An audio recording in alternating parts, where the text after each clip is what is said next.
Hi guys, welcome back to my channel. Thank you for clicking. You guys are awesome. Thank you so much for always coming back to watch my videos. Yeah, so how's everyone doing? It's been a long while. So guys, today I brought you guys an amazing video. This video, I always say that TB Joshua is dead, but there are some people like Suleiman that is still alive, much more alive with TB Joshua's schemes. you know so today video that I will be sharing, when you watch this video, please leave me a comment below. Listen to this video that this guy is sharing. When some people want, they come up to share some things because they have power, they have money. They, like Solomon, for example, like this, they go and put them in jail, or like J Israel, they'll intimidate the guy to go back to them. If you don't, you see Makandiwa, for this one, the people that you cannot Makandiwa, because Prof X had to expose Makandiwa. Now the guy has now turned to apologize to Makandiwa and the people that because they have money and have the influence, have the power to intimidate those who don't have the faith to, like Solomon, to continue. Because Solomon had the faith, had the courage to take the bull by the horn by saying, "Oh, let me serve the jail, no problem. I'll do what I have to do." But you see, Prof X like this, Prof X have to go back, start begging Makandiwa, because the mother called and the mother is like begging him, "Son, stop what they are doing. I'm afraid of your life," all those things. See, I don't know whether this YouTube that we are on YouTube, they are coming to take down our videos, all those things, because these people come and tell them lies. They're taking post videos down. For example, Suleiman, Airport Suleiman, and his gang. If you know what you are doing is the right thing, why are you taking post videos down? For what? Let it be. Look at Prof X now. Have gone to Begi Makandiwa and the people that, you forgive him because the mother called. I know that they have intimidated him. Watch the video and leave your comment below. Watch the video, please.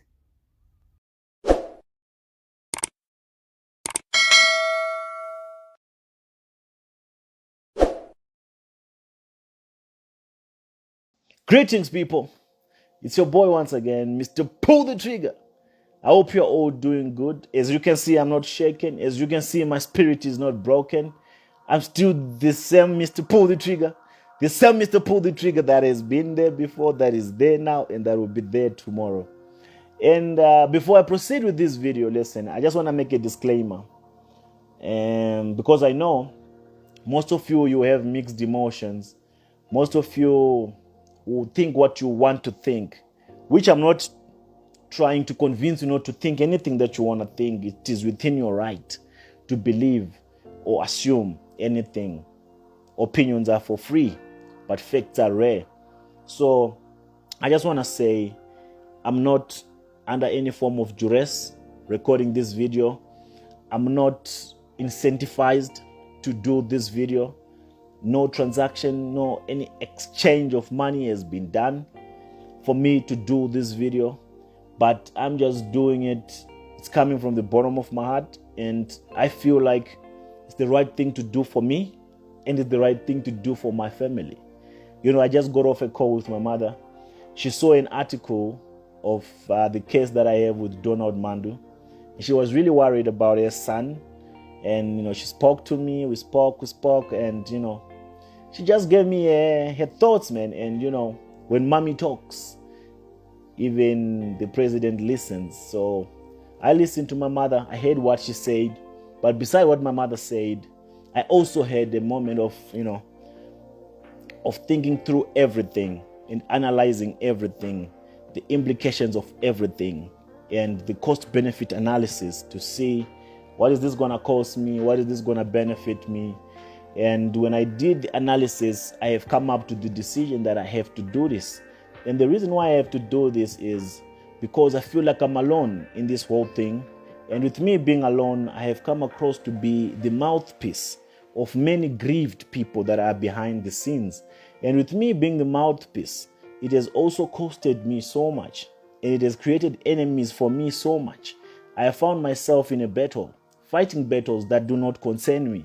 I found myself, talking about things that I practically do not have a revelation of or an experience of. Because I've never been a member of the UFIC. I have never been in contact with Emmanuel Makandiwa. Neither have I been part of anything that has ever happened in the church. So all the people that have been coming to me, giving me information, telling me to say things as they want them to be said, I have been on a constant pursuit and quest to put these people on the stand so that they can be part of this enlightenment series, so that they can give their testimonies, so that if this is really meant to help people, many people will resonate with their testimonials more than with my own confessions and with my own exposure. But what has always come to my shock is no one is willing. No one is willing to come on stand. No one is willing to testify. I don't know why people are afraid, or could they be afraid because what they're saying is not the truth, or they're afraid because they're cowards. They don't want to suffer. They don't want to take the heat when shit hits the fan.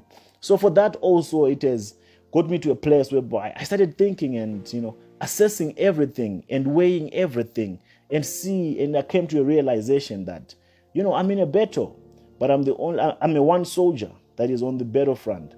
The rest are in the back seat. The rest are in the spectators' arenas, just hyping me and encouraging me to do what they're scared of doing. And I'm not saying there's anything wrong with that, but I'm saying that has also put me in a spot whereby I feel like if this was for everyone, if this was meant to help and assist everyone, we should all be part of it.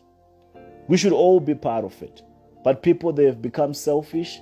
You come with ghost accounts, anonymous numbers, give me information. Then I publish the information. I'll tell them that now I'm having this issue with the information that you gave me to publish. They all turn their backs and they all go and drink cappuccino at their houses. And I have to deal with the consequences.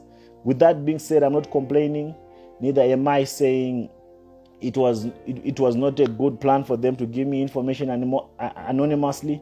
But I'm just saying I've come to a point whereby I feel like I have to do what is in my best interest. And what is in my best interest, first and foremost, is to extend my sincere apologies to Mr. Donald Mandu. Mr. Donald Mandu, if you're watching this, I just want to say I'm sorry, my brother. I had no basis of all the information that I was made to publish concerning your persona.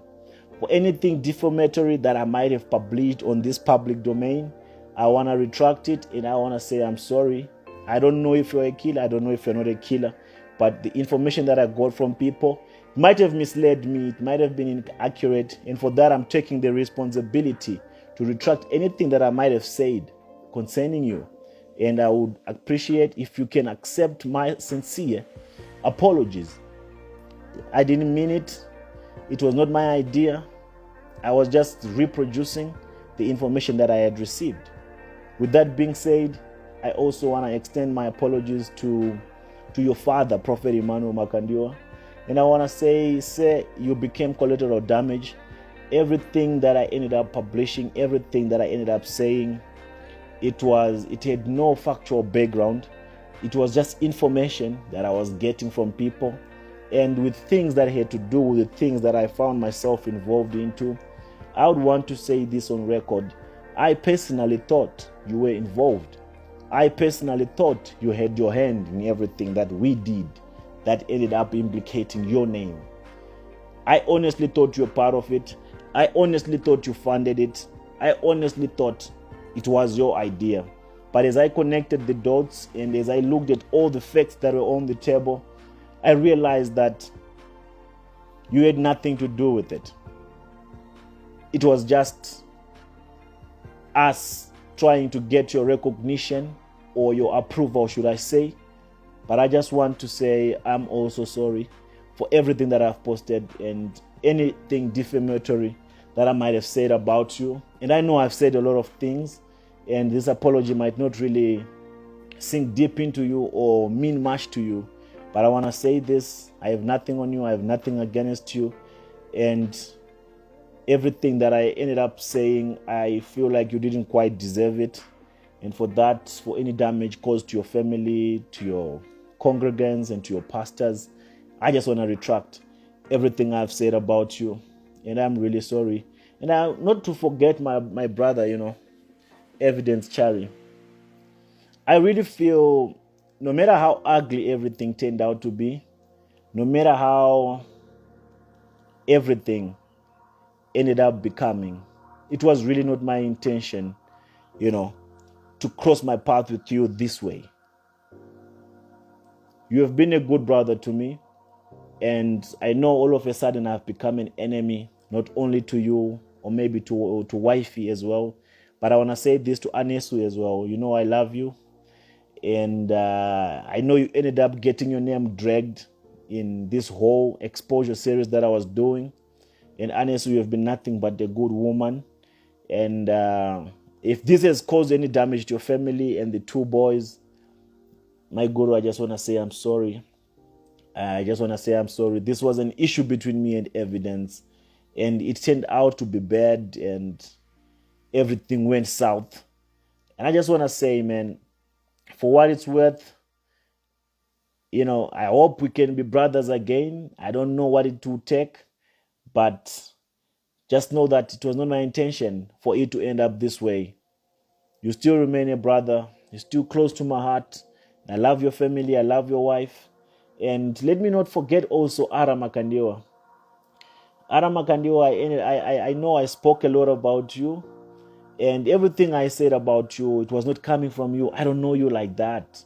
Everything I said about you, it was coming from people that know you, people that are close to you, people that are probably envious of you, people that are jealous of you, people that were telling me that you are, involved with women and stuff like that. But none of that could be verified. I tried, but I couldn't verify any single fact from the information that I was getting. Not that I know Ara Makandiwa personally, but at one point he was a good brother, and I believe he still is a good brother. And what I published about him, I still feel like it was not justified. And I still want to say to you, Prophet Ara, I'm really sorry for everything that I've said. And I'm really sorry. I'm really, really, really, really, really, really, really sorry. And to other pastors and to other congregants that I said some stuff about, I still wanna retract everything that I said and say I'm sorry to all of you at large. This was probably not a fight for me or a battle for me, but I ended up getting my hands into it and getting involved into it, which I felt like it was not justifiable. I just ended up, shooting without a target, blasting everyone, lambasting everyone, just because of, anger and some unresolved issues that I was having. And I just want to leave you all guys with peace and just know that I'm really sorry. And I'm not saying that we should stop exposing Makandiwa. Anyone that still feels the need to do it, the battlefield is still open. But I'm not just going to be the one to do it for you. Anyone that still has their issues that they feel like people should know about Emmanuel Makandiwa, I'd like to say, you guys, you can continue. You can continue doing it. No one is stopping you, and no one will stop you. But whichever way you decide to do it, I just don't want you to make the same mistakes that I made. I just want you to do it right. Before you publish anything, before you post anything defamatory, make sure you verify the facts. And before you verify the facts, make sure you have at least something that is tangible, something that you can use to back each and every story that you publish about anyone that you intend to expose. And I want to make this clear to everyone. I've never done this for money. I was not doing this for money. I was not doing this for any reason or being paid by anyone. I wasn't doing it for that. And for me to make this apology, it's just good for me. And I don't expect you to understand. Most of you will not understand, but it is the best thing for me to do. I don't want to keep living my life, with constant fear of the unknown, of what might happen, because I realized that other men of God that have their issues with Emmanuel Makandiwa, other people that have their issues with Emmanuel Makandiwa, they were using this as an opportunity to attack me physically. They were using this as a blind spot to get to me physically. If I tell you how many times I've had police roll up at my house and they are coming under the impression that I'm selling drugs, that I'm doing firearms. And I would ask them, how did you even know where I stay? How did you even know where I stay? Who even gave you a tip that I'm doing these things that you're accusing me of doing? All this was being done so that I can think these fights are coming from Emmanuel Makandiwa, only to realize that these were other pastors, these were other people, not just pastors, other people that were using this so that I can think it's Emmanuel Makandiwa. So one day you were probably just going to hear that Mizi has been shot, Prophex has been shot, and all the fingers will be pointing at Makandiwa, yet it's some other people that are doing it just so that they can also discredit Emmanuel Makandiwa. So I don't want to be a gamble. I don't want to be gamble pieces. I don't want to be in a situation whereby I can be used as bait and my life can end up being miserable because I'm doing something that is pleasing other people, and other people try to use this situation so that they can have their own narrative sold to the world. So with that being said, I wish you all well. I wish you all the best, the very best. And I love you. Mr. Pull the Trigger is still standing. And I wish you all the best. Merry Christmas and a Happy New Year. It's your boy, Prophex. I'm out.